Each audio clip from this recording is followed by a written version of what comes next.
warahmatullahi wabarakatuh. Perkenalkan, saya Elda Fahmi dengan NIM 180100378 dari kelas B2 2018 BK. Saat ini saya akan menjalankan rangkaian kegiatan KKN siklus 3 dengan 3 UKM tunanetra yang dimana mereka semenjak pandemi terpaksa harus beradaptasi dengan cara mengubah profesi yang sebelumnya mereka miliki. Hatur nuhun.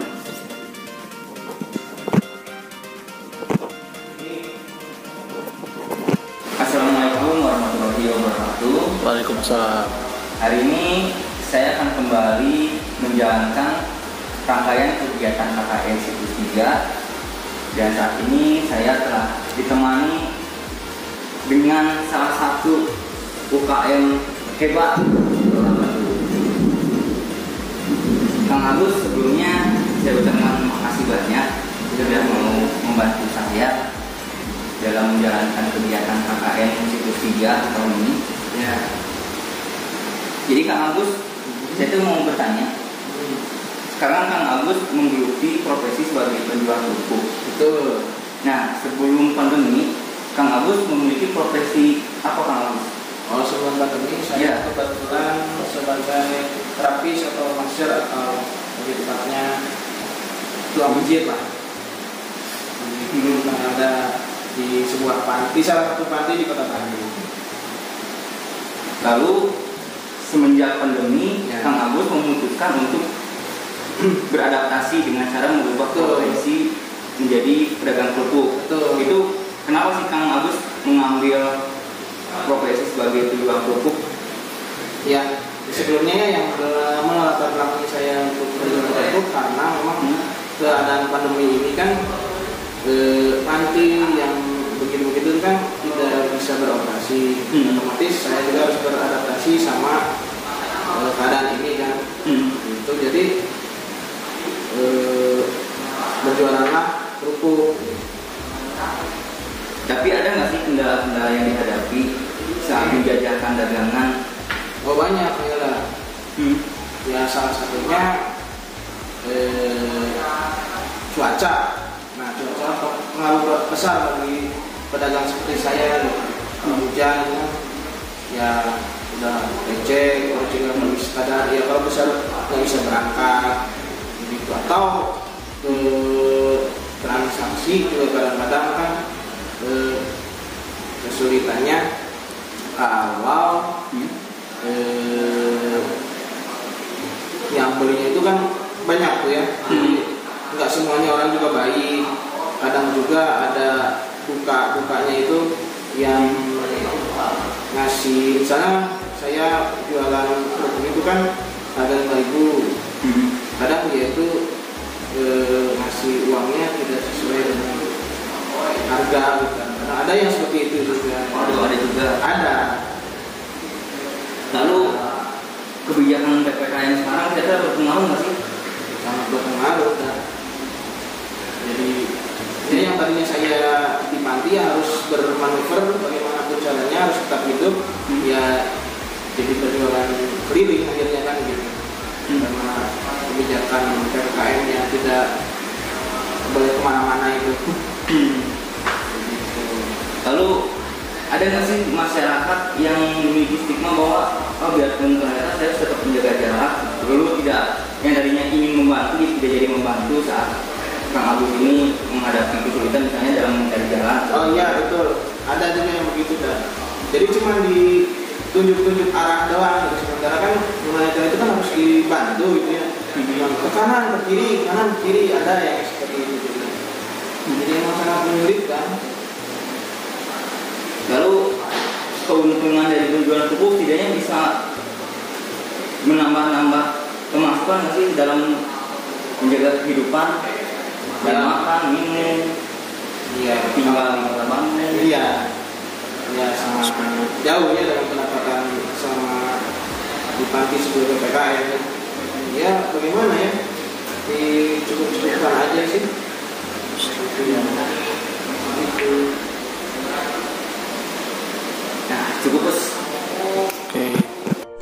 Assalamualaikum warahmatullahi wabarakatuh. Waalaikumsalam warahmatullahi wabarakatuh. Teman-teman semuanya, sekarang saya bersama dengan Kang Barul. Dia dulu adalah atlet berprestasi, namun karena pandemi dia harus sementara beradaptasi dengan kondisi yang mengharuskan olahraga itu menjaga jarak, hingga salah satu cabang olahraga harus dihentikan dalam penyelenggaraan event-event di tahun 2020 dan 2021. Nah, Kang Barul. Iya, Kang Elda. Jadi gimana tuh ceritanya bisa sementara berubah profesi menjadi tukang kerupuk? Sebenarnya lebih tepatnya bukan berubah ya, karena sebelumnya saya pernah jualan juga, meskipun kadang online ataupun titipan dari teman-teman semua, teman-teman atlet gitu. Cuman karena kegiatan utamanya sebagai atlet sekarang kan bisa dibilang hampir vakum lah gitu. Meskipun ya nggak vakum-vakum banget, mungkin hanya kreatifan kita aja sebagai atlet, latihan sendiri lah gitu, latihan mandiri. Jadi selain itu ya untuk mengisi kegiatan ya jualan kerupuk, dan yang paling penting sih cari tambahan. Gitu. Nah, Kang Barul, saat berjualan kerupuk nih, kan antara profesi atlet dan berjualan itu kan sangat berbeda. Iya, betul. Ada nggak sih kendala-kendala yang ditemui saat berusaha menggeluti profesi sebagai penjual? Sebenarnya banyak banget ya, lebih ke pribadi sih, bukan kayak di jalan. Kalau udah jalan mah kita ya jalan-jalan aja, baik-baik aja sebenarnya. Cuman untuk mengawalinya, karena biasanya itu latihan segar gitu kan, bukan di tempat yang polusi dan sebagainya. Terus kita tiba-tiba mikul kerupuk harus teriak-teriak, ya percaya dirinya juga sempat gimana gitu. Cuman tetaplah yang namanya kebutuhan mau mengalahkan apapun. Jadi memang Kang Barul ini bukan berhenti dari atlet, tapi berusaha untuk beradaptasi dengan kondisi pandemi dengan berjualan kerupuk. Ya betul, bahkan saya jualan kerupuk itu nyambung untuk latihan gitu. Soalnya kan sekarang latihan mandiri nih, latihan mandiri kayak saya sekarang latihan renang, karena untuk gol-golnya kan emang benar-benar nggak ada ya, tempatnya nggak ada. Nah di renang ini kan kita perlu ongkos, sedangkan masuknya aja perlu bayar. Nah untuk itu saya rela berjualan kerupuk gitu. Oh, jadi memang itu ada tujuan akhirnya juga untuk kembali menunjang kegiatan olahraga. Iya, emang saya tuh masih semangat di olahraga. Satu, emang saya ngerasa badan tuh sehat di olahraga, dan olahraga itu bukan hanya bukan hanya cari penghasilan, tapi memang hobi juga kan. Jadi ya udah, ada atau enggak event ya tetap namanya hobi, pasti kita jalanin kan gitu. Lalu Kang Barul saat berjualan nih, menjajakan dagangan kerupuk, ada nggak sih kendala yang ditemui dari kebijakan pemerintah bahwa kita terus menjaga jarak? Atau ada nggak sih respon lain yang didapatkan Kang Barul dari masyarakat mengenai harus menjaga jarak? Dari jaga jaraknya sendiri nggak terlalu sih, meskipun orang ya pasti takut-takut gitu, karena justru pengalaman dengan jaga jarak ini, saya seharusnya nggak jualan kerupuk, lebih tepatnya ke mijit. Cuman karena jaga jarak itu orang juga pada takut untuk dipijit karena kontak langsung kan. Nah ternyata dengan jualan kerupuk ini bisa ya mengatasi kita di saat pandemi, karena kalau kita sekarang nggak kreatif ya kita mau apa lagi kan gitu.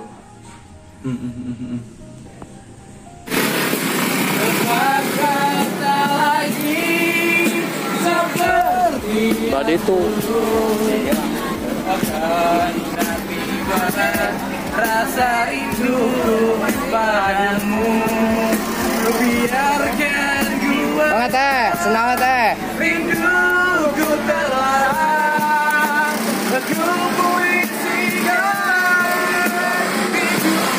di hatiku, aku harap tiada seorang pun tahu, biar ku simpan saja, biar. Assalamualaikum warahmatullahi wabarakatuh. Waalaikumsalam.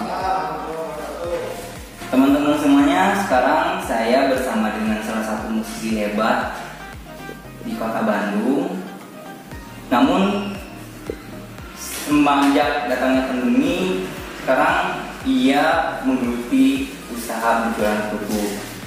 Nah mungkin Bim, jadi kenapa sih sekarang menjadi penjual kerupuk nggak menggeluti lagi musisi selama pandemi? Kebetulan saya emang nggak suka menggeluti musisi. Nah, yang kedua karena memang kafe-kafenya juga tempat biasa saya manggung tutup, terus juga hotel-hotel tempat biasanya perform juga sepi pengunjung. Akhirnya saya otomatis ditendang dari tempat-tempat tersebut. Maka dari itu saya mencari menggeluti profesi yang lain, ketemulah berdagang kerupuk itu, gitu katanya. Tapi selama menjalani profesi sebagai penjual kerupuk, ada nggak sih kendala-kendala yang dihadapi? Apalagi kan ini profesi yang baru digeluti. Paling yang bikin rumit itu ketika nggak laku aja sih, jadi gregetan gitu. Makanya sih saya kadang-kadang kalau lagi gini ya nungguin orang beli kerupuk saya aja gitu. Tapi masalah pembelian kan sekarang tengah diberlakukannya PPKM berlevel. Nah kira-kira ada pengaruhnya nggak sih? Mungkin pengaruhnya kalau kita dagangnya ke pasar ya kan pasar juga masih sepi karena sebagian masyarakat juga ada yang takut pergi ke pasar karena dirasa akan berkemungkinan terpapar virus corona dan lain semacamnya. Tapi sebagian juga ada yang tetap pergi ke pasar. Nah, di sanalah nanti kita ketemu pelanggan-pelanggan potensial gitu. Oh jadi prinsipnya tetap jalani dengan menerapkan protokol kesehatan. Iya itu pasti itu. Lalu untuk pengambilan barang dan dalam pengedaran barangnya ada nggak kendala dari kan Abim ini tunanetra nih. Terus sekarang kan diberitahu oleh pemerintah bahwa kita harus menjaga jarak. Nah kira-kira ada kendala nggak sih dalam mobilitasnya? Ya untungnya sih secara prakteknya kan biasanya teman-teman tunanetra itu tetap harus dibantu untuk mobilitas. Kalau misalnya salah jalan ya ditunjukin, kalau ditunjukin nggak bisa ya dituntun. Sebagian masyarakat itu ya tetap lebih mengedepankan moral untuk membantu teman-teman gitu sih biasanya. Tapi tetap juga mungkin ada prokesnya sendiri mereka tetap melaksanakan, misalnya mungkin habis nuntun apakah mereka pakai sanitizer atau gimana ya nggak tahu lah, kelihatan cuma mungkin seperti itu gitu. Terus dari segi penghasilan dari penjualan kerupuk ini apa bisa sedikitnya memenuhi kebutuhan sehari-hari? Sebenarnya dibilang bisa ya bisa-bisakan karena ya jualan kerupuk itu kan nggak seperti main musik penghasilannya jauh ya. Sekarang karena disuruh sabar sama presiden ya sudah kita sabar aja lah. Terus harapannya kira-kira bagaimana nih selama pandemi? Apa nanti bisa bermain musik lagi atau dalam berjualan kerupuk masyarakat biar bisa lebih mengerti mengenai kondisi Abim yang berjualan kerupuk atau bagaimana kira-kira harapannya? Ya sih harapannya agar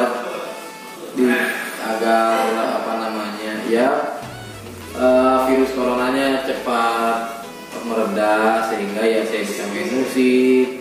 Atau kalaupun jualan kerupuk nanti bisa laku karena masyarakat mungkin lebih banyak yang mau datang ke pasar dan lain sebagainya. Lebih ke sana sih.